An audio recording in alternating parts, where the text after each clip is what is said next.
En Russie, l'opposition n'a pas de mots assez forts pour dénoncer les lois antiterroristes promulguées ce jeudi par le président Poutine. Elle estime que ces mesures restreignent davantage les droits et les libertés des citoyens. La non-dénonciation d'un crime est désormais passible de prison ferme, l'âge de la responsabilité pénale est abaissé à 14 ans pour toute une série de crimes et la justification publique du terrorisme est passible de peines allant jusqu'à 7 ans de prison. Il y a certains chapitres de cette législation qui renvoient directement aux lois en vigueur sous Staline, notamment la diminution de l'âge de la responsabilité pénale à 14 ans, explique ce journaliste et historien russe. Sous Staline, c'était dès 12 ans qu'un enfant pouvait être fusillé. Comment la répression peut-elle s'appliquer à des enfants? On doit au contraire les protéger des sanctions pénales.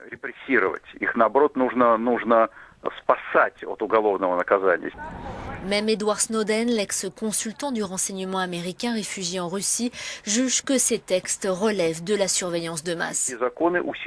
Ces lois renforcent le sentiment de peur et vont à l'encontre du renforcement de l'engagement citoyen, poursuit le journaliste Nikolai Svanidze.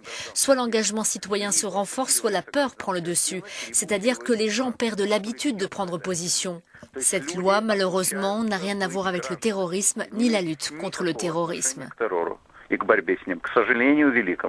Cette loi renforce aussi la surveillance des communications et oblige les fournisseurs d'accès à Internet de stocker les données des utilisateurs pendant plusieurs mois.